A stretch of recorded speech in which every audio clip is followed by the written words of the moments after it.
Hello everyone, আমি makeup artist Sinu দে নিয়ে চলে এসেছি একটা নতুন ভিডিও তোমাদের সাথে শেয়ার করার জন্য। দুর্গাপুজোর স্পেশাল একটা অষ্টমীর সাজ। তো চলো স্টেপ বাই স্টেপ স্কিপ না করে তোমরা দেখতে থাকো। আর প্রতিটা প্রোডাক্ট কিন্তু অ্যাফোর্ডেবলের মধ্যে। তো চলো শুরু করা যাক। ফার্স্ট আমি এখানে একটা ওয়াইপস দিয়ে ভালো করে ক্লিন করে নিয়েছি আমার ফেসটা, এবং তারপর একটা ব্লু হ্যাভেনের টোনার দিয়ে টোনিং করে নিয়েছি, এবং তারপর একটা পন্সে সুপার লাইট জেল ময়শ্চারাইজার দিয়ে ভালো করে ময়শ্চারাইজ করে নিয়েছি।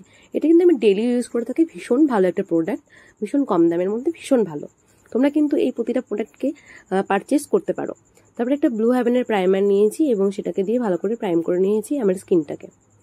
তো প্রাইমারটা কতটা ইম্পর্টেন্ট সেটা সবাই জানো, আলাদা করে বলার কিচ্ছু নেই। তারপরে আমি এখানে কালার কারেক্টিং করেছি, সেটা হচ্ছে মার্সের কালার কারেক্টিং প্যালেট থেকে। ভালো করে কালার কারেক্টিং করে নিয়েছি এবং সেটাকে ব্লেন্ড করছি খুব সুন্দরভাবে। তার আগে আমি কিন্তু ব্লেন্ডারটা ভালো করে ভিজিয়ে নিয়েছি। তোমরা যদি চাও যে কীভাবে ব্লেন্ডার ভেজানোর প্রসেস বা সমস্ত কিছু দেখতে, আমি অবশ্যই তোমাদেরকে নেক্সট ভিডিওতে করে দেখাবো। তারপরে রিকোডের একটা ফাউন্ডেশন ইউজ করেছি এখানে আমি। তোমরা চাইলে যে কোনো ফাউন্ডেশন ইউজ করতে পারো। এটা ভীষণ থিক হয়, ভালো করে ব্লেন্ড করতে হয়।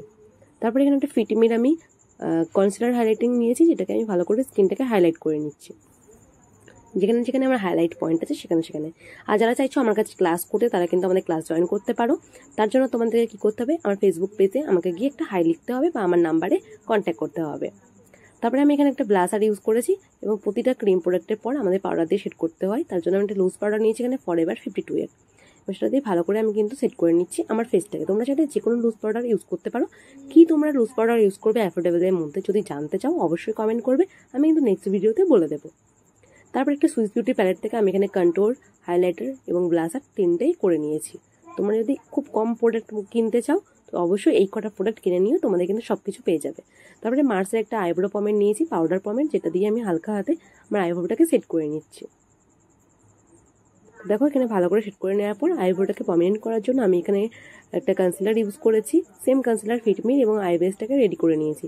তারপরে আমি আইশ্যাডো প্যালেট থেকে হালকা যে কালারগুলো আছে, দেখো দুটো কালার আমি দেখিয়েছি, রেড নিউডসের মধ্যে, সেই দুটোকেই আমি এখানে অ্যাপ্লাই করেছি আই মেকআপের জন্য। ভীষণই হালকা রেখেছি আই মেকআপটা, এবং সেমভাবে নিচেও লাগিয়ে নিয়েছি। এবং তারপরে কোনো রকম লাইনার ইউজ করিনি আমি, উপরে শুধুমাত্র ব্ল্যাক কালারের আইশ্যাডো দিয়ে একটু হালকা করে স্মাচ করেছি, এবং আইলাইনারে একটুখানি স্মিয়ার লাগিয়েছি। নিচেও সেম একটা কাজল পরে স্মাচ করেছি, আর কিন্তু কোনো কিছু আমি করিনি, একদম সিম্পল রেখেছি লুকটা। তারপরে এখানে আমি হাইলাইটার ইউজ করেছি সেম প্যালেট থেকে, এবং তারপরে আমি লিপস্টিকটা ইউজ করেছি।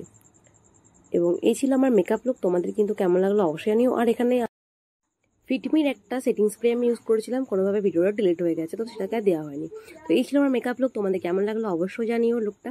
আর অবশ্যই কিন্তু দুর্গাপুজো অষ্টমীর দিন তোমরা এই লুকটা ক্রিয়েট করো। তো বাই বাই। আর যদি কিছু জানার থাকে সেটা অবশ্যই কমেন্ট করবে। যদি কেউ আমার সাথে যোগাযোগ করতে চাও, তাহলে ফেসবুকে গিয়ে সার্চ করবে সিনু দে মেকআপ আর্টিস্ট বলে, সেখানে কিন্তু তোমরা আমাকে পেয়ে যাবে এবং নাম্বারও পেয়ে যাবে, কন্ট্যাক্ট করে নেবে ওখান থেকে। Bye bye.